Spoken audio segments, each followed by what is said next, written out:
Rapaz, eu vou dizer um negócio a você, Fernando. Ficou bonito isso aí, viu? Eu gostei. Ô, Gabriel, não fique com ciúme, não. Mas eu gostei desse negócio de vir gravar aqui à noite, viu? Ficou bom a vinheta aí, viu? Manda esse corte para Gabriel que vai ficar certo, viu? Meu amigo. Segundo episódio do PortugaCast. É uma satisfação enorme quando você consegue desengavetar um projeto que já vinha há bastante tempo. E nesse segundo episódio eu tenho um prazer muito grande de receber mais um parceiro meu, né? Para você, Gilvan, para falar de você, eu vou precisar ler, porque a biografia do rapaz aqui é um currículo assim que não cabe em uma página só, não. Esse rapaz tem um pouquinho de história, né?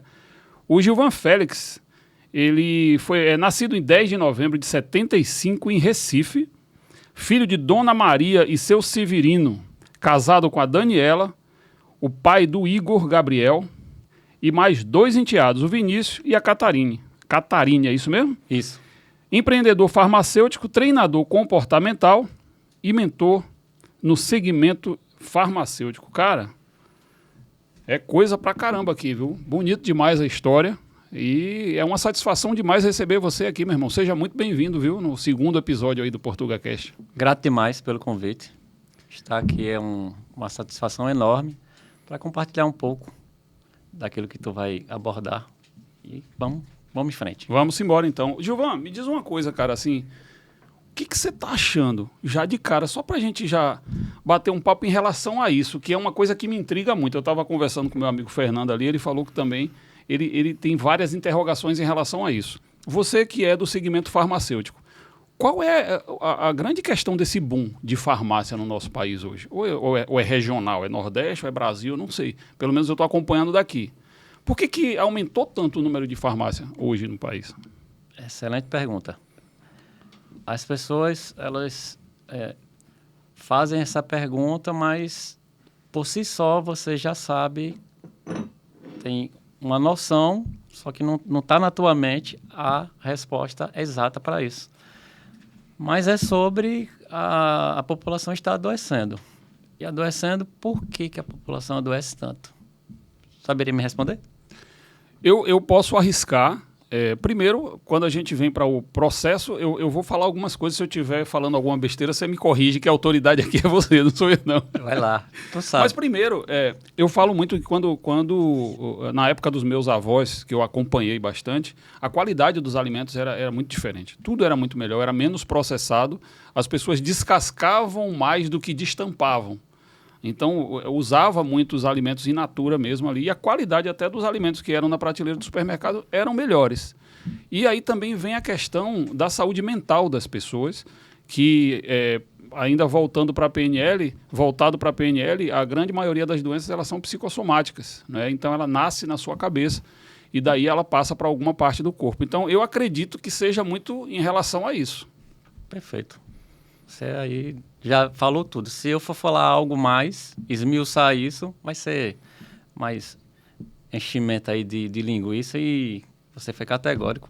Tem tudo a ver tão somente com isso. Alimentação e doenças psicossomáticas. A gente está muito acelerado. A gente não tem paciência em esperar uma resposta aí do nosso amigo mais íntimo, que é o celular. Eu já vi o meu trabalho. Ele sabe muita coisa, esse rapaz. Ele é danadinho. Se quiser saber algum segredo, vai nele que a gente descobre. Então é isso. A gente está muito acelerado, a gente anseia muito por muita coisa ao mesmo tempo e no final das contas a gente tem esse resultado de adoecer, a ansiedade ela causa um gatilho que... Qual o maior dos prazeres que a gente tem na vida? Comer. Tem outras coisas que a gente também se encontra, mas é um gatilho hoje que você vê que as pessoas estão mais obesas, estão um pouco, para ser mais aqui comedido, com o termo, que estão comendo além daquilo que poderia. A gente fazia 3 refeições. Quem que comia mais de 3 refeições era rico. E quem comia 3 refeições ainda era considerado acima da média com relação a a quanto que ganhava, a renda. Era né? privilegiado. O privilegiado. A renda que tinha, já dizia, rapaz, esse cara é classe média, só porque comia 3 vezes ao dia. Pelo menos na minha época era dessa forma. E hoje não, então aperta aqui pega um aplicativo, esse aí um famoso, que a gente conhece muito bem, tá na mente. Eu vou pedir, começar ali com I. E a gente não... É tão forte que a gente não diz que vai pedir de tal restaurante. A gente vai pedir... Parece que o restaurante é aquele nome em um lá, né? Que todo mundo já conhece. Não pode fazer propaganda não, mas tá falando do iFood, só pra gente... Entendeu? Todo mundo já conhece. Então é muito sobre isso mesmo. Aí dá esse boom e... Por incrível que pareça, eu sou do segmento farmacêutico, eu vivo de vender, a gente diz que é saúde, mas no final das contas a gente sabe que isso aí é um termo só para mascarar. Vamos ser bem aqui, Gilvan aqui não é hipócrita. Eu costumo bater nessa tecla. Eu não sou hipócrita. Eu vendo medicamento. Vendo o quê? Saúde, só para glamourizar e ter uma outra via. Não, é vender medicamento. O que é que vai amenizar o medicamento? Ele não vai resolver, não. Você não vende a cura, né? Você está remediando. Está remediando, no final das contas, porque existe uma diferença entre medicamento e remédio. Essa eu não sabia, não. Eu vou saber agora. Medicamento e remédio. Remédio pode ser essa conversa que a gente esteja tendo aqui nesse exato momento. Está fazendo muito bem, promovendo um bem-estar. Para mim, pelo menos aqui, até o presente momento, está tudo muito tranquilo. Para mim também. Estou extremamente aqui, né? No flow. Tá massa demais. Mas é qualquer coisa que vai te levar àquilo que você está procurando, caso você esteja sentindo dor, entre aspas. Uma dor que foi solucionada é um remédio. Falta de dinheiro. Tem o dinheiro, remédio. Falta de sono.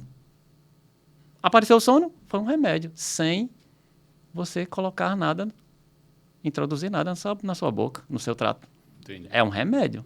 Agora você pega uma fórmula bem elaborada, que passou pela indústria e tudo mais, é o chamado sintético, ali é um medicamento.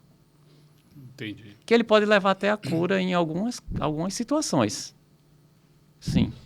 Mas, na maioria das vezes, na grande maioria, é um remédio. É um paliativo. Ele não vai resolver, porque, como você falou no início e definiu bem, está muito sobre alimentação e gatilhos, que mexe com o teu subconsciente, com tuas memórias, com teus traumas, tudo mais, e vai reverberar no hoje. E o que é que as pessoas vão procurar? Se vai ao médico, galera, se vai ao médico, o médico vai passar medicamento. E tá lá a GD Pharma, tá certo? Como também tem outros nomes.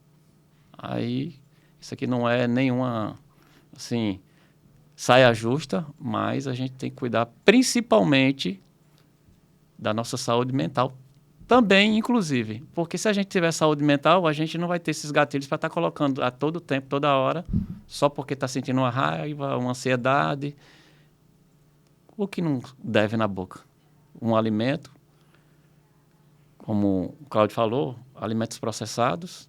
Comer o alimento, se ele não me perguntou aqui ainda, o alimento mais íntegro. Alimento industrializado é para você ir para a farmácia em seguida. Sim. Aí eu estou lá esperando, mas eu aqui oriento para que você saiba o que é que você está colocando. Mais alimentos vivos, frutas.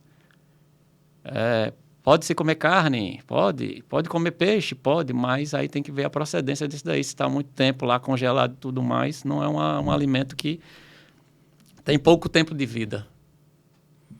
Enfim. Até o final aqui eu quero te fazer uma pergunta um pouquinho polêmica mesmo, que é muito complicado. É uma questão minha, uma pergunta pessoal em relação a medicamento. Só para você ficar aí no gatilho, é aquela questão de médico e medicamento. Eu quero só levantar essa... Tá bom. Até o final a gente fala sobre isso. É justamente para segurar você até o final mesmo. Essa é a ideia. Então, Gilvan, cabe tanta farmácia em um bairro do jeito que nós...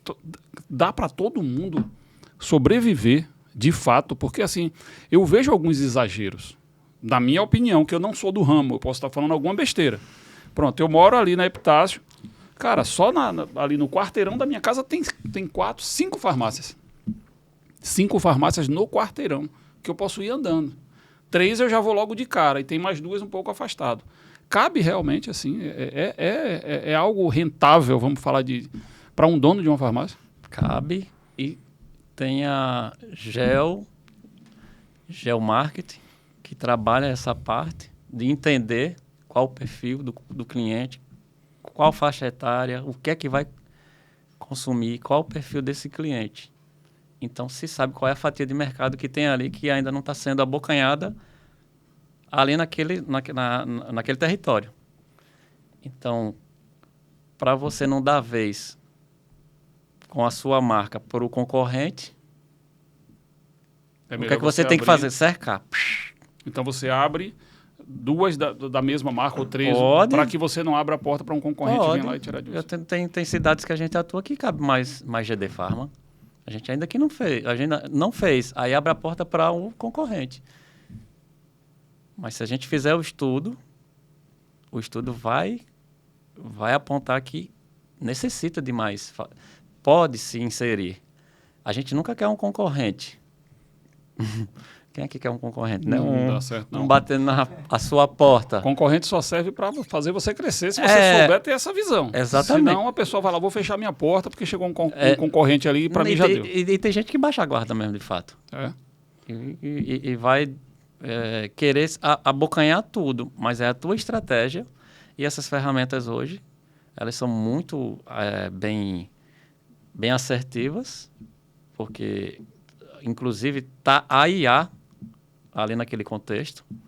Hoje, tudo agora é esse advento da IA, que para mim ainda não acessei isso, mas tem coisas que a gente já está utilizando hoje sobre IA e nem sabe que é IA, mas está.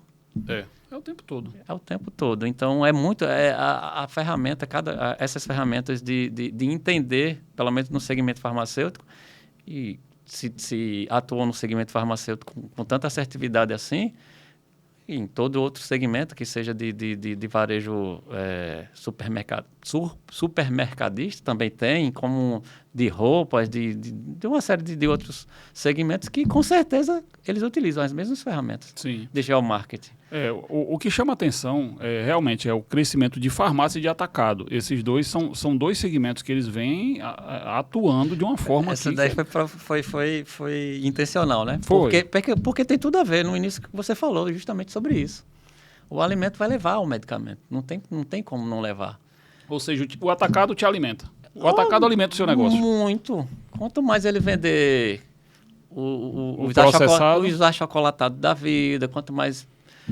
os processados, de um modo geral. Quanto mais eles venderem, mais favorável para a gente. E as pessoas, de fato, elas estão consumindo de uma maneira desordenada. Muito, muito, muito, muito. Chega a ser até abusivo. Cara, eu tive uma sogra, Yasmin, não fica com ciúme não, tá? Porque já passou essa parte aí. Foi quando eu morava em São Paulo. Eu tive uma sogra que ela era hipocondríaca, não é isso? Hipocondríaca. Era interessante. Fernando, preste atenção no negócio. A minha sogra chegava na minha casa, eu esqueci seu nome. Alexandro, porque a gente tem plateia hoje. Nós temos plateia, cara, no 2º episódio, que está lotado aqui. Você não tem noção, não tem nem lugar para sentar. Eu não posso falar o nome de todo mundo, então eu vou falar o do Alexandro aqui, do Fernando, porque não dá para falar o nome do pessoal todo. Tá uma fila aqui enorme. Você passar aqui na frente, você vê agora. A minha sogra, ela chegava na minha casa, cara, e ela, se tivesse um remédio de bobeira lá da minha mãe, ela tomava. Sério, ela fazia assim, esse remédio é para quê? É para coluna. Eu acho que a minha coluna vai doer. Cara, ela era doente, mano. Ela tomava qualquer remédio. Qualquer remédio ela tomava. E ela dizia que aquilo ali evitava que ela tivesse uma dor. Então tem gente que o hipocondríaco, ele chega na farmácia, parece um shopping. Ele chega lá no balcão e fala, o que tem de novo hoje? Qual o medicamento que tem novo? Não é assim? Qual que é o medicamento? E olha que eu não sou do ramo. Qual medicamento tem novo? Eu quero experimentar aquele dali. Aquele ali eu acho que é o que eu quero. Acontece isso lá, que eu quero fazer até outra pergunta para você, junto a isso, com relação ao hipocondríaco, que você deve saber identificar logo de cara também. Você já deve ter os seus de carteirinha. Sim. Que não precisa falar o nome não, viu, gente? Então, e outra coisa que eu quero, além disso, é que você me explique a diferença, que realmente eu não sei, da farmácia de porta aberta para farmácia de porta fechada. Eu fui na sua farmácia e vi assim, um movimento absurdo.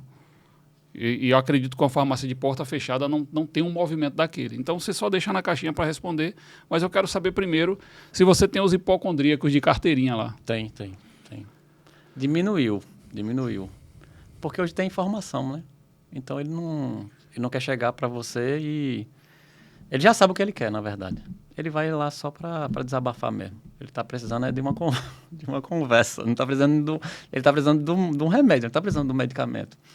Aí o hipocondríaco, ele quer atenção, na verdade. No final das contas, ele não quer o medicamento. Ele vai lá para conversar. Ele vai para conversar. Eu considero o hipocondríaco uma pessoa que está com uma dor que não é sobre medicamentos. Ele pensa que ele tem, mas ele não tem essa necessidade. E aí toma e faz o efeito placebo, às vezes. Tomou ou não? Faz o placebo, faz sim. Porque ali total sentido, porque aí pronto, aí vai agir. Tem muito disso, né? Eu nem tinha me perguntado. Mas tem coisas aqui mas que eu pode vou... ficar à vontade. Se eu não perguntar, responda assim mesmo. Que eu vou prolongar. que eu vou prolongar. E já vou falar de genérico e de medicamento de marca. Certo. Tem gente que chega e... Cara, isso é bom. Eu sempre tive essa dúvida. Vai lá.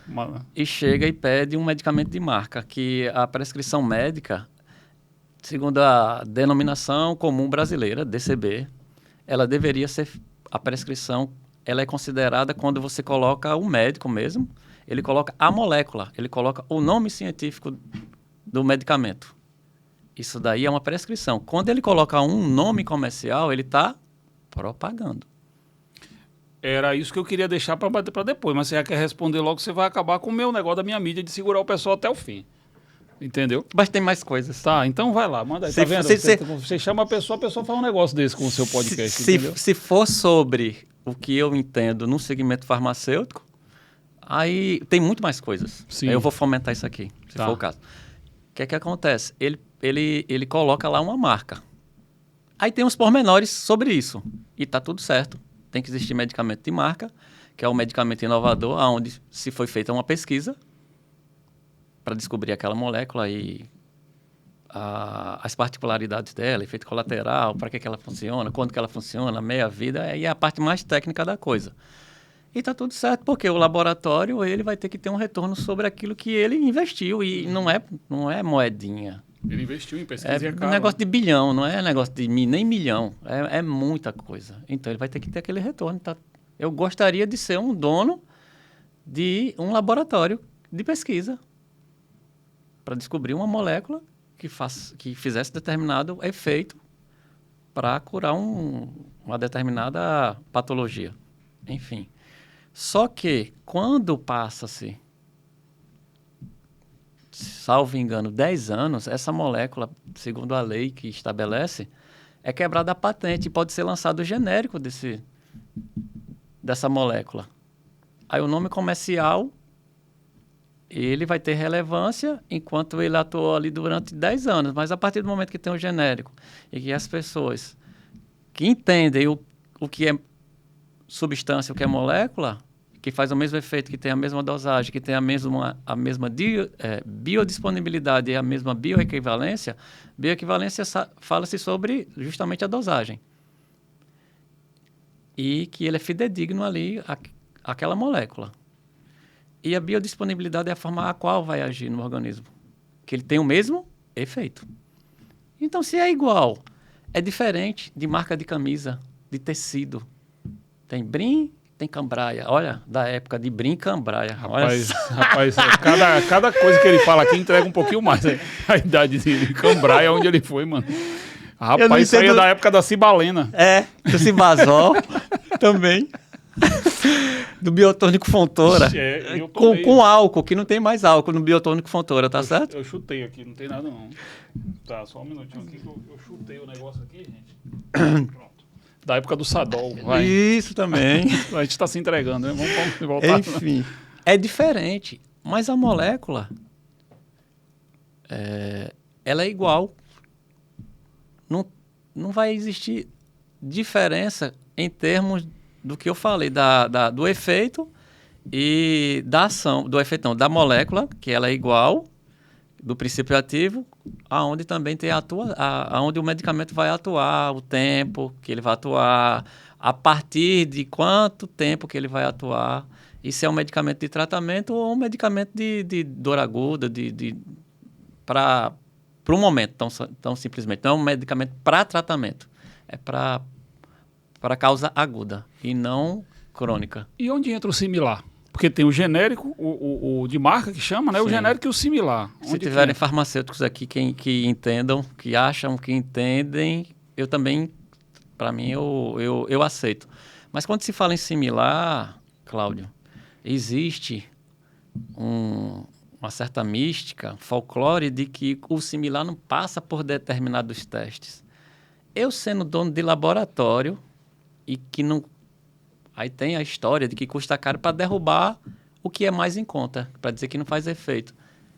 Medicamento é diferente de outras coisas, de marcas.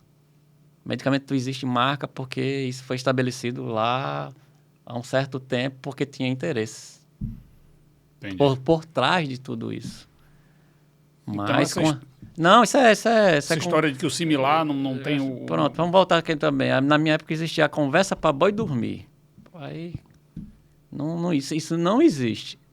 Mas assim, não é para a gente entrar num debate aqui só sobre isso, porque eu hoje não quero mais convencer ninguém. Não quer ser convencido, não. Eu estou no atendimento. Não quero ser convencido, eu tenho o mais barato igual. Quando eu oferto dessa forma. Que é o de marca ou mais em conta. Serve até para os donos de farmácia, para os atendentes. Isso vende muito. Porque as pessoas hoje querem o mais em conta e pela facilidade com a informação hoje, o acesso, que é muito... Está aqui. Na palma da tua mão, tu pode ratificar justamente isso que eu tô falando aqui, que eu não estou inventando nada. Eu estou dizendo justamente o que está na literatura, o que é fato. Eu não estou inventando aqui a roda, não. Então, é isso. A diferença não existe. Existe só no preço. Gilvan toma medicamento sem ser pela marca. Toma pela composição. Genérico ou similar. Qualquer um. E eu posso te dizer que eu tenho condição de comprar um medicamento e não compro sabendo porque eu sou informado, eu sou consciente de que tendo a mesma composição é mais em conta, por que eu vou pagar mais caro? Verdade. E é que você está falando com propriedade, né? Acredite, quem quiser. Pague mais caro, se quiser também. Eu não sou adepto de pagar mais caro, sabendo, tendo conhecimento de causa. Como também tem pessoas de outros segmentos que sabem que tem, vou falar aqui, marcenaria. Eu não sei, eu não entendo de marcenaria. Se o cara me disser que é igual, determinada madeira é compatível, não é igual. Não vai ser igual. Igual é igual mesmo, como é a molécula de um medicamento, como é a composição. Outra coisa, eu já até refleti sobre isso, eu não vejo ser igual. A não ser que seja o mesmo tecido aqui que está de frente para a gente. Isso. Está em outra casa, mas é o mesmo tecido. Aí é igual, mas para medicamento não. Como existem marcas, não existe marca de tecido para uma roupa diferente. Você respondeu minha pergunta do começo já. Isso aí já deduz por qual motivo que às vezes é indicado algumas coisas específicas. Né? Sim. Fica muito claro. Sim. Ô Gilvan, eu posso só dar uma guinada na nossa conversa, porque a gente entrou de farmácia, né? questão de farmácia, mas eu quero sair um pouquinho dessa questão de farmácia e eu quero entender como esse cara lá de Recife, ele decidiu, ou foi a vida que decidiu por ele, ser realmente dono de farmácia. Conta um pouquinho da sua história aí, como foi que tudo isso aconteceu, cara? Maravilhosa essa pergunta aí, faz total sentido para eu estar aqui hoje. Em 2000, início dos anos 2000, ali meados de junho de 2000, o meu irmão, Alexandre Félix, piloto, natural também de Recife, como Gilvan, viveu ali por mais de 20 anos e com muitos desafios que ele teve, sonho de criança de se tornar piloto. Isso a gente achava que era devaneio, porque nós não tínhamos a mínima estrutura financeira, nem sabíamos aonde que aquilo poderia chegar. Então, somente pelo fato de dizer que um helicóptero, quando eu vi um som de um helicóptero, barulho de um avião, e a gente não tinha a mínima noção. Eu estou contando aqui, voltando no tempo e fazendo essa reflexão, eu mesmo sendo criança, da história que minha mãe conta. De que quando ele olhava um helicóptero, ele chamava de urututu. pelo barulho. Pelo barulho. Ele fazia... Criança, né? Urututu. Mãe, urututu, urututu, urututu. E despertou, já criança, que ele queria ser aquilo, só que a gente acompanhando, 10 anos ali se passaram ou mais de 10 anos. E ele era um cara curioso, era um cara que tinha facilidade de fazer network. Ele tinha. Cara diferenciado para isso. Um excelente comunicador. Tinha facilidade, tinha muita facilidade. Tem gente que tem isso, né? Eu não tenho. Mas eu busco ter, de me conectar com as pessoas, com as diferentes tribos. E ele tinha essa facilidade. Então, ele começou a pesquisar. Não tinha celular, olha só. Como é que uma pessoa, ali nos anos 80, não, 90. Era 90, que ele nasceu em 70. Era beirando ali os anos 90. E ele começou a conectar, a buscar. E ele era uma pessoa que era muito perguntadora, já sabia fazer perguntas. Isso é uma coisa interessante. Então, quando a gente menos esperou, ele já estava inserido naquilo, começou a fazer a aviação. O início da aviação é através... a porta de entrada são os aeroclubes. Ele começou fazendo no aeroclube em Cantamoça, o extinto aeroclube em Cantamoça. Salvo engano, parece que hoje é o Rio Mar de Recife. Eu acho que é, se eu não estou enganado. Enfim, ali, próximo dos anos 90, no início dos anos 90. Se tornou piloto. Então, em 2000, ele estava em São Luís, no Maranhão, voava para o senador Edson Lobão, que tem acho que tem até hoje, a Rádio e TV Difusora do Maranhão, fica em São Luís, no Maranhão.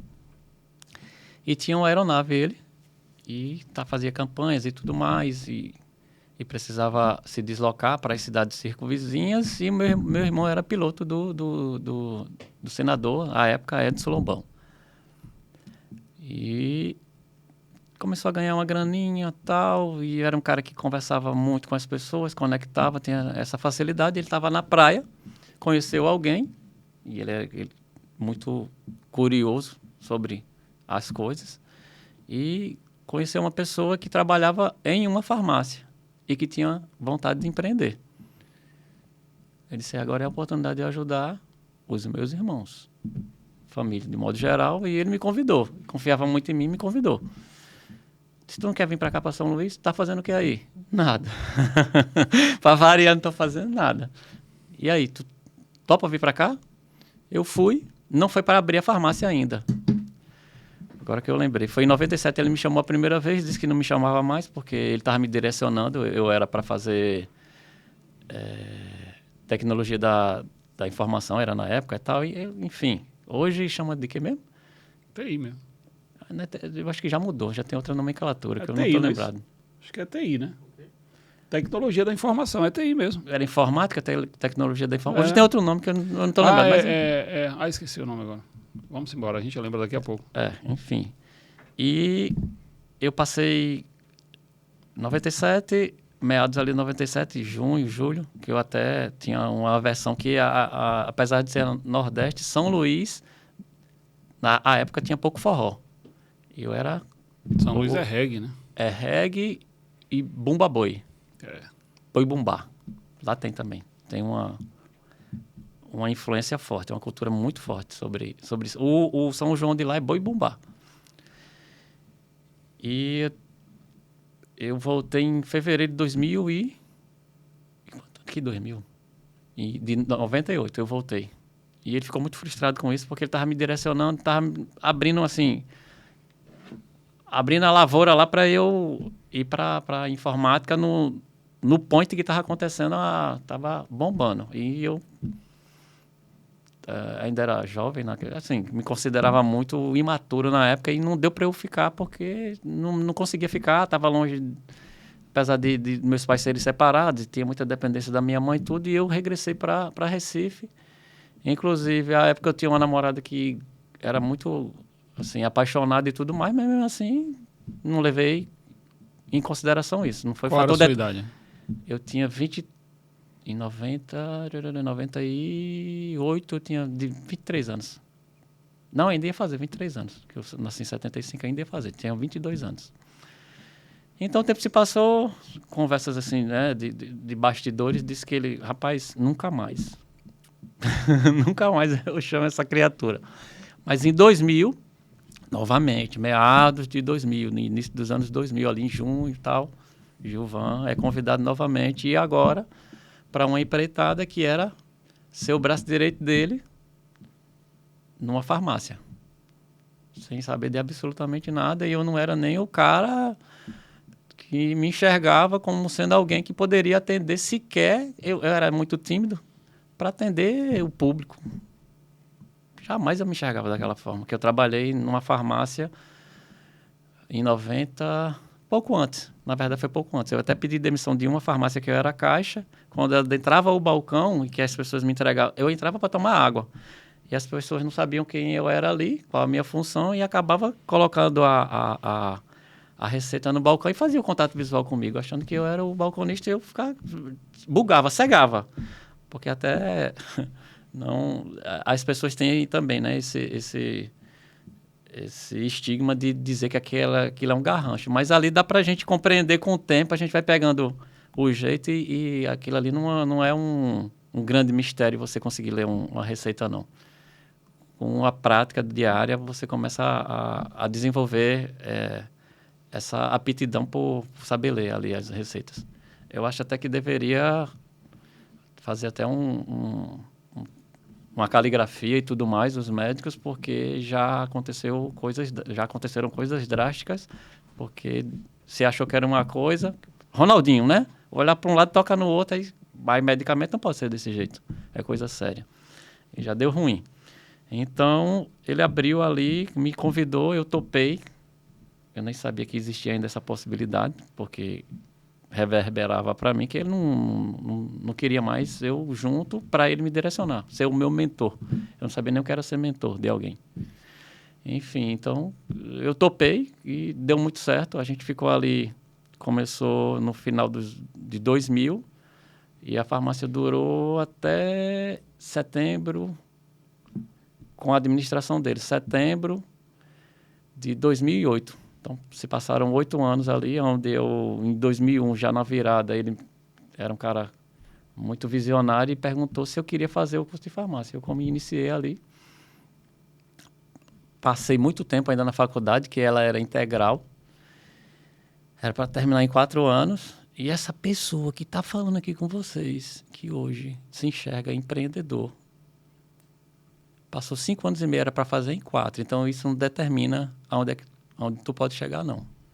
Determina o teu foco, o teu esforço, a tua garra, e aprender e saber ter consciência de que nada nesse mundo é perfeito. Perfeito só quem acredita, quem tem tua fé, todos nós sabemos em quem. Mas não é perfeito. No caminho vão existir pedras. E tu pode construir ali uma casa para que ilustre algo que tu construíste, mas tem muitas nuances no caminho. E eu me formei ali em 2005, não me enxergava empreendedor. Numa das conversas, o meu irmão falou que eu, querendo, sentindo vontade, eu poderia abrir uma farmácia, como meu irmão que trabalhou junto também, como também minha mãe. E aquilo ficou na minha mente. Em 2008, eu regressei mais uma vez, porque nessa mesma farmácia que me deu recursos, meios de eu fazer a minha faculdade, também eu era muito assaltado nessa farmácia. Então, finais de semana para mim era um terror. Domingo era péssimo para mim. Eu trabalhava sozinho das 7 da manhã até a meia-noite, e 8 anos tem vários finais de semana, tem vários domingos e sábados, mas parecia que era carta marcada já. Eu fui creio eu que umas 15 vezes aos domingos eu fui visitado lá por delinquentes e passei perrengues, passei por situações de muita prova no equilíbrio das minhas emoções, porque quem já foi assaltado com arma de fogo deve imaginar aí o que eu estou relatando aqui nesse momento. Mas mesmo assim, Deus me livrou até então e eu regressei em 2008 para Recife, mas com o intuito de ir para Campina Grande, segunda cidade em número de habitantes aqui na Paraíba. Em 2008. E dizendo para minha mãe que eu ia vir para cá, que nós não estamos aqui em Campina Grande, ir para Campina Grande, que eu ia me casar nessa sequência. Eu me lembro muito bem que eu disse que eu vou me casar e vou abrir uma farmácia. Isso em 2008. Isso você já estava com a Dani? Não, eu tinha que primeiro me casar. Não, você falou que ia casar sem ter a mulher. Sem ter a mulher, eu estava entendi. determinado, estava decidido. É um foco, né? Vou me casar, mesmo sem acabar mole de mulher, ó, para arrumar mulher. Eu fui muito paquerado, isso aqui não é nem uma vaidade eu dizer isso, não é que eu fiquei com poucas mulheres, muito poucas mulheres, eu era muito seletivo, fiquei com muito poucas mulheres. Tive a oportunidade de ficar, quem aí é predador, colocar esse termo, que é um homem que pega todas, e eu era o homem que não me enxergava pegando todas, mas uma, para mim, era como se já tivesse tudo já. Uma bem selecionada, que fizesse sentido para mim, que tivesse valores, pelo menos ali naquele momento, para mim já estava de bom grado. E você estava com foco de casar, então vou me casar e vou para Campina Grande. Vou me casar, não, eu vou me casar em Campina Grande, eu quero casar com a paraibana, não quero casar com a pernambucana, não. Lá eu não fiz meu nome, não. É. Lá eu não consegui fazer meu nome, não. Apesar de ter sido muito paquerado. Tinha muitas... Mais alinhado que um meio-fio desse jeito, não tem como Mas não era desse jeito, não. Olha o alinhamento do rapaz, o caimento desse terno, desse blazer. Hoje está diferente. Não tem não, né? Eu era bonito. Eu chego a dizer e reconhecer que eu era bonito. Hoje eu estou simpático. Mas creio eu que era bonito. Ô, Gilvan, não fique fazendo esse jogo, não, que eu não vou ficar dizendo que você é bonito, elogiando você o tempo todo. Você tá um cara muito elegante, tá bom já por aí, entendeu, cara? Mas vamos voltar para Campina Grande, que a gente está pegando a rodovia diferente, entendeu? A gente já tá indo para Recife. Tá, mas aí ali é mais vaidade, é mais o lado do ego. Ali não... E eu não... Na época eu não sabia nem o que era ego, enfim. Era vaidoso. Vaidoso eu era. O que é que acontece? Eu fui para Campina Grande determinado a me casar e ali... tive a oportunidade de conhecer Dani. Então, ali rolou uma química, naquele primeiro momento. A gente ficou, mas ficou por alguns motivos. Acabou ficando por alguns motivos. Não era... Pode ter rolado a química depois que aconteceu um beijinho e tal, mas no momento era como se fosse um desafio. Fizeram esse desafio para ela e disseram que parece que Gilvan não gosta de mulher e ela acabou... Peraí, deixa eu ver se esse homem não gosta de mulher mesmo. Aí pegou de um jeito que aí eu gostei. Se eu tinha dúvida ali, aí eu resolvi querer. Digo, não, aqui é diferente, a pegada aqui é diferente. Então, no percurso para voltar, eu me encaminhando para onde eu estava hospedado, eu coloquei ela para trás e coloquei uma amiga dela que tinha feito, né, a união nossa ali. Apresentou Gilvan para Dani e apresentou Dani para Gilvan e tal. E ela acabou ficando na frente sem perceber. E ela ficou chateada atrás. Disse, gente, eu deveria ser a primeira dama aqui nessa história. Por que eu estou aqui atrás? Aí já pegou a... Então não deu muito certo ali. Essa moça, eu não tive nada, só amizade com ela mesmo, que era amiga nossa em comum. Ela conhecia a Dani e conhecia a Gilvan. Então eu fui com ela para Recife. Chegando em Recife, ela disse, vamos ligar para fulana de tal, que elas eram muito amigas. Vamos ligar para ela, que era a fulana de tal, era a Dani. Aí eu percebi que não ia rolar. Aí eu disse, não, rapaz, já tinha ligado, já existia celular, já tinha ligado. Aí eu percebi que ela estava desconversando. Fala aqui com ele e tal. Aí eu entrei lá na conversa, tal, mas senti, né? E aí, tal, eu te convidei naquele dia para ver se a gente se conhecia melhor à noite, dar uma volta e tu não quiseste, e ainda existe essa possibilidade. Sei que quando nós retornamos de Recife para Campina Grande, acabou um dia que nós nos encontramos e dali até esse momento que eu te falo aqui, que nós estamos falando, a gente tá juntos. E foi muito, muito, muito rápido. Eu conheci em outubro, eu acho que uma semana se passou, não ficou, mas na outra já ficou. Então, depois de 15 dias, a gente atou as mãos e nunca mais largou. Nós casamos no civil, que ela disse que não estava para brincadeira. Se eu queria casar, então ela também estava necessitando desse homem na vida dela. A gente casou no civil. Depois nós fizemos uma festa que não tínhamos nem condições de fazer essa festa. E eu vim até contando aqui para o Alessandro que a festa foi massa. Na época, como o cara é escasso e também não tinha recursos, não tinha nem como conseguir esses recursos. Deixa eu pontuar um negócio com você. Primeiro, você tem uma família incrível, cara, assim. Eu posso te garantir, assim, eu conheço a sua família, eu conheço a Dani, conheço seu filho. Sim. Pessoalmente. Eu não conheço seus enteados, mas você tem uma família incrível e Deus preparou tudo isso para você. Isso é um fato. E quando você fala que não tinha recurso e a festa foi massa, Deus prepara tudo, cara. Sim. É incrível, porque quando está dentro do propósito, as coisas vão acontecer de acordo com o propósito que ele estabeleceu na sua vida. Sim. Não tem para onde correr. Era algo que você já queria, você já sentia isso no seu coração. Então, quando você sente no coração, você faz esse propósito acontecer. Quando você faz esse propósito acontecer, Deus coloca a pessoa que você merece, não a que você quer. Existe uma diferença muito grande. Sim, Às vezes, a gente pensa muito que eu quero isso, mas não é quem você quer, quem você merece. E eu conheço gente, eu mentoro algumas, principalmente mulheres, que ela tem a régua de merecimento muito baixa. E Deus vai lá e coloca o que ela merece para a maneira que ela está se enxergando. Então, por muitas vezes, você tem que subir sua régua. E naquele momento você determinou que era isso. Você queria Campina Grande, você queria a mulher e você queria empreender dentro de Campina Grande. E tudo aconteceu conforme a vontade dele. Porque você determinou que era assim. Então, parte de você e o restante ele estabelece. Então, eu só queria pontuar mesmo assim, o quanto eu admiro a sua família. Assim, você tem uma família muito bonita mesmo. Assim, então, só quebrando um pouquinho o seu raciocínio aí, mas continua aí, vai-se embora. Para ter chegado, teve que dar uma volta. Tivemos que sair. Eu trabalhei numa rede de farmácias durante 1 ano. Como eu conhecia um pouco dos bastidores, eu não me encontrei. Queria agregar a minha função de farmacêutica, a função de gerente, acumular ali, mas também acumulando um recurso. Não foi possível, eu não conseguia me valorizar, me posicionar, e isso não aconteceu. E para estar aqui hoje, tudo tem um propósito, você está até pontuando isso.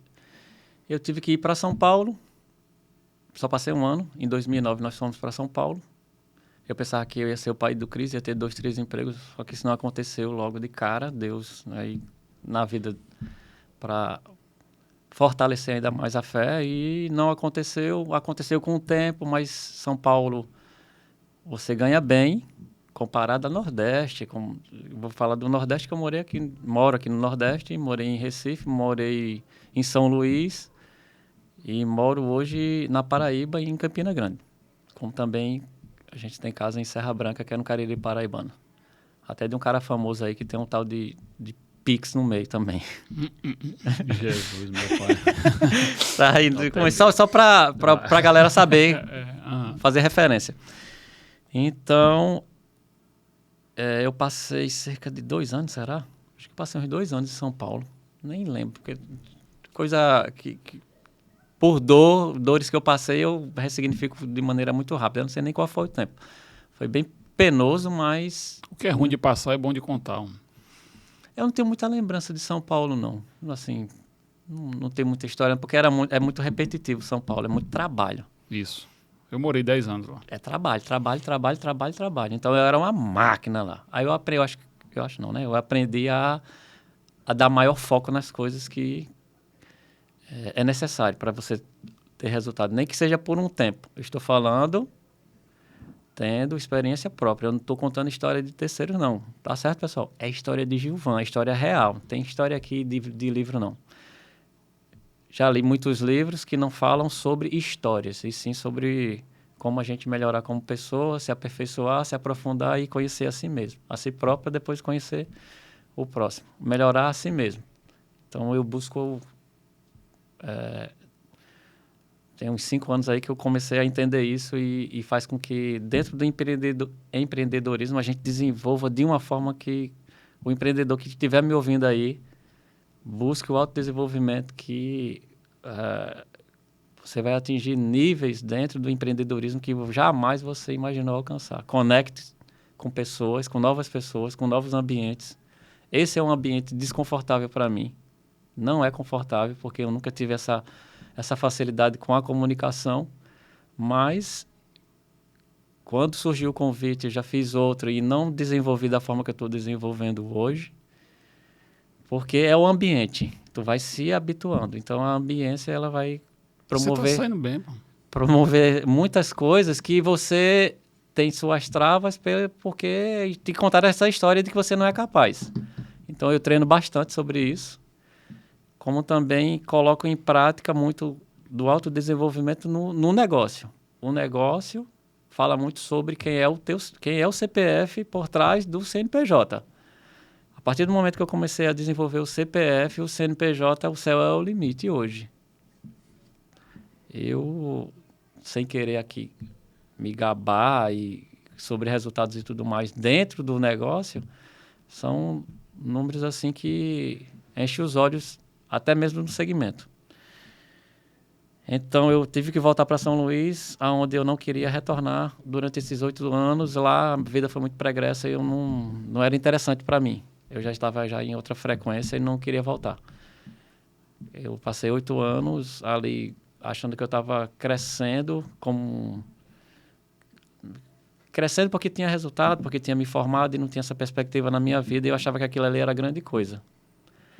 Hoje eu atuo no meu negócio mais na parte estratégica do que como farmacêutico. Eu sou farmacêutico de formação, mas eu não me reconheço farmacêutico hoje. Se me perguntar por quê, porque eu não atuo como farmacêutico. Eu não estou na trincheira ali, eu não estou atendendo o público. Tem pessoas que fazem com que essa parte operacional e também a parte da assistência farmacêutica ela seja assistida, que a gente tem o farmacêutico hoje, quando Gilvan Félix não está, e Gilvan, a maioria das vezes, está nos bastidores. Ele não atua na linha de frente, não. Você está do outro lado do jogo hoje, Gilvan. Isso é natural, que você precisa pensar de forma estratégica para o seu negócio crescer.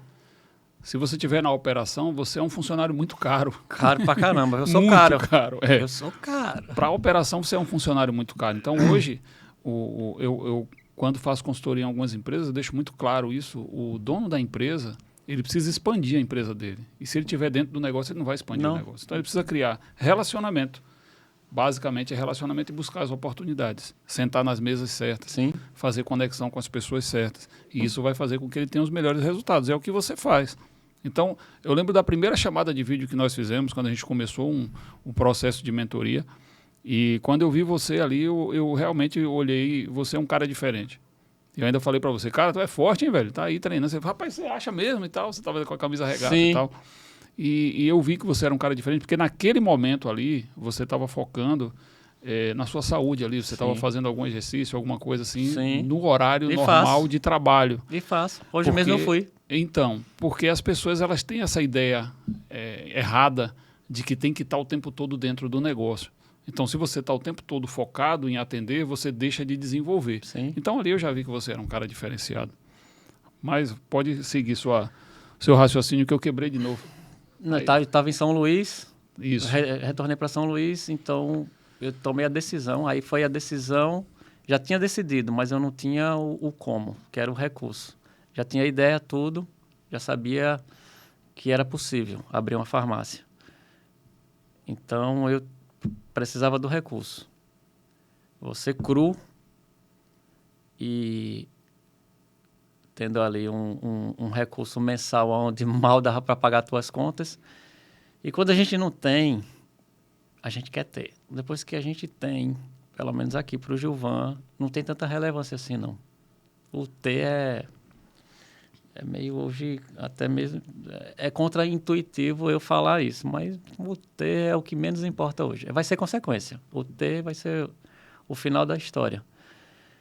Mas quando a gente não tem, a gente quer ter. E eu fui buscar esse ter, aí fui atrás de recursos. Então, em São Luís foi onde eu consegui juntar ali uma graninha, cerca de 24 mil reais. Aí sim, eu tomei a decisão de regressar mais uma vez e aí sim abrir a primeira farmácia em Campina Grande, em 2014. Março de 2014 iniciou a operação de uma farmácia nas mãos, no controle do Gilvan Félix. E a gente vem aí modificando o modelo de negócios, trabalhando o aspecto comportamental das pessoas que ali estão, porque estão lidando com a saúde, que é o bem mais precioso que a gente tem, é a nossa saúde. Se perder a saúde, aí tu tem problema. O verdadeiro problema está em tua saúde ser comprometida. Isso aqui é o de menos. Ô, Gilvan, pegando essa trajetória sua, você faria alguma coisa diferente hoje? Faria mais rápido o que eu fiz. Eu não era um cara de decisões. O que foi que virou a chave? Há cerca de 5 anos. O que fez você virar a chave? Desenvolver as pessoas dentro do negócio. Um grande desafio. De fazer com que as pessoas entendam que é possível desde que elas se comprometam. Porque muitas das vezes as pessoas estão ali, mas estão só preenchendo uma lacuna. Ou não é nem preenchendo, porque muitas das vezes está preenchendo a lacuna de algo que ela não está fazendo acontecer. Está só chamado, tá de corpo presente, não tá atuando. Gente, dá trabalho, Gilvan? Dá trabalho. Talvez em outros lugares, né? Não. Dá bastante trabalho e faz parte do processo. A gente vai aprendendo com as pessoas, aprende com muita gente. Acaba aprendendo. Hoje você tem quantas pessoas que são diretamente que são diretamente ligadas ao grupo GD Pharma hoje? 25 que são CLTs. Então, para cada pessoa, se você colocar 4 pessoas na família, então aí você já está com um volume de gente aí na sua responsabilidade muito grande. Sim. Porque você sabe que essas pessoas elas levam dinheiro para casa. Eu digo, para cada pessoa que recebe um salário de uma empresa, o ecossistema alimenta pelo menos mais 100. Porque ela vai na farmácia, ela vai no supermercado, que paga o cara da farmácia, que compra na padaria, que vai fazendo... Cara, quando você para, ou não sei se você já parou para pensar de fato nisso, como que é isso, você saber que tem tanta gente hoje que depende diretamente daquilo que você, em algum dia, criou? Você colocou na sua cabeça que você teria uma farmácia, que você formou em farmácia, mas quando você para hoje e percebe assim, quantas pessoas hoje dependem diretamente do seu negócio, como é isso? Você já parou para analisar a responsabilidade disso e o quanto que você acaba abençoando a vida dessas pessoas? Para ser sincero, não parei não. Mas isso faz com a tua pergunta que a gente traga para um nível mais de consciência de que a gente é a mola propulsora desse Brasilzão aí. E as pessoas inseridas dentro desse contexto fazerem acontecer para elas, consequentemente para os que estão ali dependendo delas. Paga-se um colégio, paga-se alimentação, paga-se vestuário, paga-se uma série de coisas onde também com a orientação, essas pessoas que estão dentro das organizações, que sejam pessoas que façam valer aquele dinheirinho suado, ou quem recebe acima da média, que reconheça que é de suma importância reconhecer e ser grato por ter uma oportunidade no mercado de trabalho, que não é para todo mundo, não. O mercado de trabalho está ali à disposição, mas tem uma máxima de que estou agora à disposição do mercado de trabalho. Mas será que o mercado de trabalho ele tem ali a porta aberta dentro daquilo que tu pode performar para abrir a porta para você? Então, emprego hoje, a gente vê até aí na mídia e tudo mais, tem muito, mas quantas pessoas mesmo de fato querem pagar o preço para merecer aquilo que as empresas pagam, as organizações pagam? É fazer essa reflexão também para, dentro das organizações, a pessoa tem um propósito, tem um plano de carreira, tem um crescimento e não chegar lá e estagnar. Eu bato muito nessa tecla. Eu me torno até meio que... as pessoas enxergam como chato, mas é como incentivador, como fomentador do crescimento, do desenvolvimento. Se está lá é para desenvolver. Se viu que aprendeu e que já não faz mais sentido, que vá para outro que possa dar essa oportunidade do crescimento, de aprender cada vez mais. Porque é ilimitado o aprendizado. A gente nunca sabe de tudo.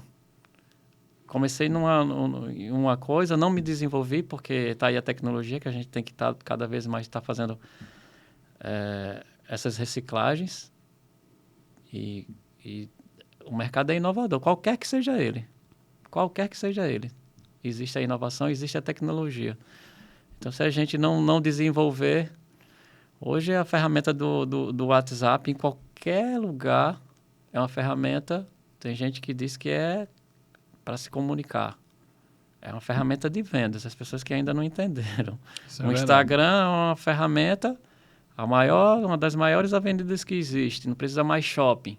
Existe, porque as pessoas, elas culturalmente, elas são guiadas para isso, mas as próprias lojas de shopping hoje trabalham muito bem a ferramenta, o WhatsApp, que se faz a retirada, ou um delivery ali, como também o Instagram, e vai se movimentando, vai fomentando isso, vai aquecendo cada vez mais, colocando a carinha ali para o quê? Para divulgar, para que as pessoas não precisem sair hoje de casa, e tem uma série de pormenores por detrás de tudo isso daí.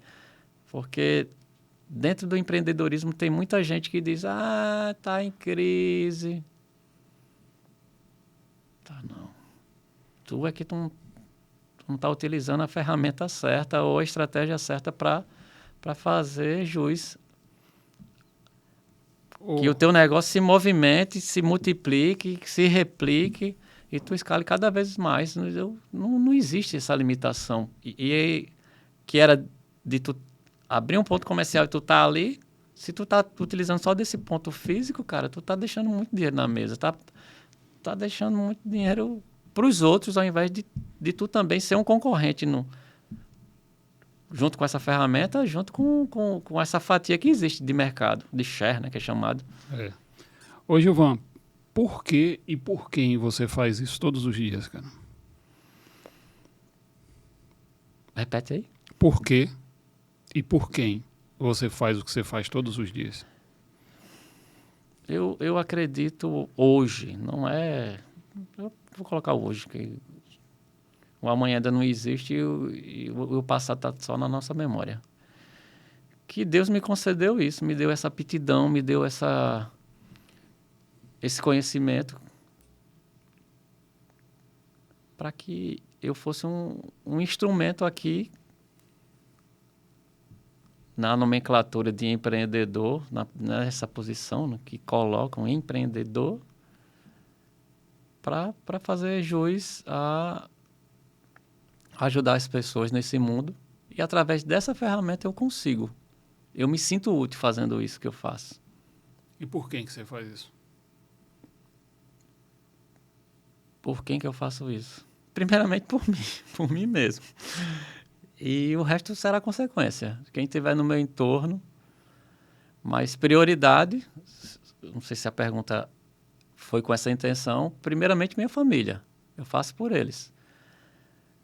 O que eu faço e como faço por eles. E melhoro a cada dia e me permito por eles. Qual a importância da sua família na sua vida? Está em primeiro lugar. Eu dou prioridade. Hoje você se move por eles. Oi? Se move por eles. Com certeza. Sem eles não iria fazer muito sentido. Pode ter alguma tragédia e a gente acha que supera, né? A gente consegue levar, mas o grande motivo tá nisso daí que foi buscado. Eu busquei isso daí. E foi permitido. Eu quis constituir família. Se eu queria me casar, eu já tinha 2 filhos encaminhados. Eu tenho 3 filhos, na verdade. Exato.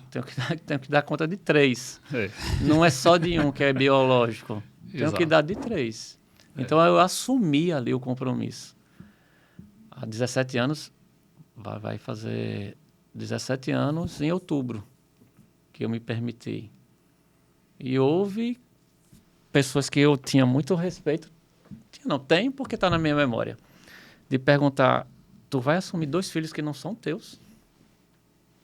E com a minha imaturidade, mas com responsabilidade, eu comecei a ter uma postura que até então eu não havia tido. De responder aquilo que fazia sentido para mim, não para o outro, apesar de eu ter muito respeito. Inclusive, Sim. Era meu pai de me perguntar isso aí. Uhum. Que ele não fazia...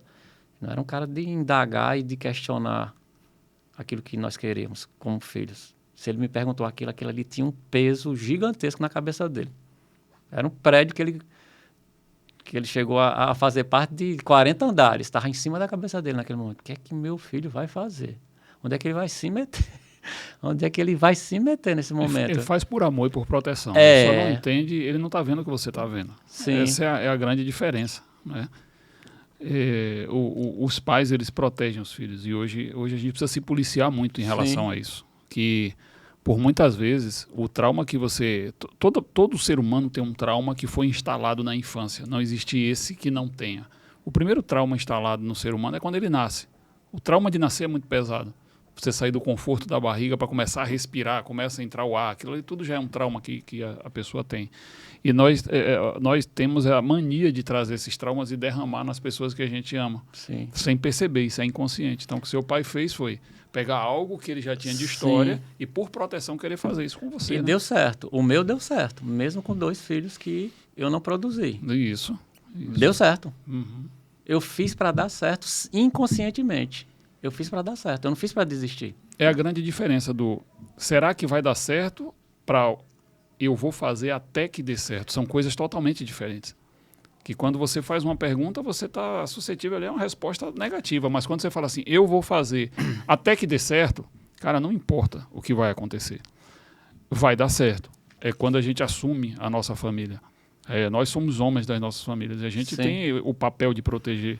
Então, a proteção, o que seu pai fez foi proteção por família. Sim. Isso é comum. Só que você determinou o que você queria e deu certo. Sim. Se hoje... Não tenho dúvidas que isso aconteceu. Se hoje você pudesse... Na verdade, você pode, através daquela câmera ali, dar 3 conselhos. Nós estamos... Rapaz, já passou, Fernando? Meu amigo ali, ó. Nós estamos hoje ali diante daquela câmera. Se pudesse, eu queria que você pensasse em 3 coisas para você dizer para o pessoal que vai te assistir Sim. mais para frente. Primeiro, que é para um cliente. Segundo, que é para um possível funcionário. E terceiro, para alguém que quer fazer o que você fez. Qual conselho hoje você daria para uma pessoa que quer abrir uma farmácia? Qual conselho você daria para uma pessoa que pretende ser um funcionário seu lá na frente? E qual conselho você daria para as pessoas que se abastecem da sua farmácia, que são seus clientes? Primeiro qual? Na sequência? Para quem quer abrir uma farmácia. Para quem quer, busque conhecimento. Primeiro trabalhe. Para alguém que tem uma farmácia. Pode ser farmácia de rede, pode ser farmácia independente. Trabalhou numa farmácia independente, não tendo tudo aquilo que até na tua própria percepção tu já enxerga, vai trabalhar numa farmácia mais bem estruturada. Peça demissão e vá aprender. Foi justamente o que eu estava falando. Se alguém que trabalha para mim hoje, ele não trabalha para mim, isso aqui é algo que as pessoas entendem que está trabalhando para você. Você não trabalha para você trabalha para você mesmo. Você trabalha para ninguém, trabalha para você. Então, se você não estiver aprendendo, dentro do meu pode sair. Isso eu falo para todo e qualquer colaborador. Pode sair. A gente aqui conversa, faz um alinhamento e vá voar mais alto. Se está te limitando aqui, nós não queremos ser essa linha que vai te limitar em absolutamente nada, desde que seja para o teu crescimento. Mesmo que não seja, mas que você diga que é melhor para você, já é. Já pode voar. Voar no bom sentido. Não é vazar, não, é voar. Voar é nas termas.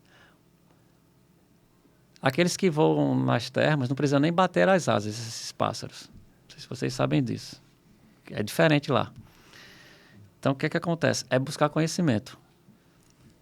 E não vai estar preparado para empreender. Não existe. Eu estou preparado para empreender, batendo no peito. Pá, pá. Ih, está enganado. Vai aprender muito ainda. Nadar nesse mar do Brasil não é fácil, não. Haver muita preparação e ela nunca termina. No meu ponto de vista, ela nunca termina. Sempre a gente tem algo a melhorar, a aperfeiçoar dentro dos negócios, das organizações e até mesmo para o nosso cotidiano, para a nossa vida pessoal. Se a gente melhora como ser humano, pode ter certeza que dentro daquele contexto que tu enxerga o nicho correto para você, o qual aí você vai ter que se identificar. Não é aprender lá, não. Aprenda antes um pouco, faça um ensaio e depois você vai para a prática. Se você não fizer isso, rapaz, eu duvido muito que dê certo. Vai dar um probleminha. Vai dar grandão, vai dar pequeno não, vai dar gigante. Uma pessoa que quer hoje fazer parte como funcionário do grupo GD Pharma, qual conselho você daria para essa pessoa? Se você busca plano de carreira, a GD Pharma é o lugar para você. Como assim? Eu ia perguntar agora, por qual motivo? Por qual motivo? Nós já tivemos pessoas que foram reformar a farmácia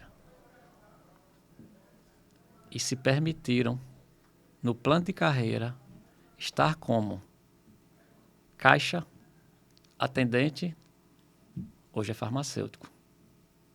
Então, existe plano de carreira. Eu vou fazer essa pergunta, sim ou não? Que plano de carreira, hein? Eu acho espetacular, extraordinário isso. Não é para todo lugar, não é toda empresa que promove essa ascensão. E sem nenhuma vaidade. Tantos quanto quiserem, isso é totalmente capaz. Eu sou prova viva disso também. Hoje eu estou empreendedor, mas eu não nasci empreendedor. E para um cliente que normalmente compra ou vai começar a comprar na sua farmácia, qual o conselho que você dá para ele? Um conselho mesmo verdadeiro de alguém que vive do negócio, do nicho, mas que se cuida, procure ter seu remédio. Primeiramente, sendo o seu alimento, ele vai servir para você como um remédio. Durma bem. Essa história de ser workaholic, é um nome aí que dá moda. Isso acaba com a saúde. De 24 horas, eu já trabalhei 18. Tinha 6 horas para dormir, mas eu não trabalhava 18 horas seguidas, que para mim era um privilégio se fosse trabalhar 18 horas seguidas. Eu tinha 6 horas em intervalos para adormecer e reparar. Isso não é possível, não. E você nunca mais recupera. Hoje eu sei que eu pago o preço. Eu não tenho a mesma disposição a qual eu tinha antes. E eu imagino que eu estou na metade pelo que eu me cuido, o que eu como e o tanto que eu reparo o meu sono. Eu acho que eu vou viver pelo menos o dobro. E fazer até uma referência a um cliente ilustre, seu João, nosso vizinho de parede, da farmácia, que viveu por 102 anos.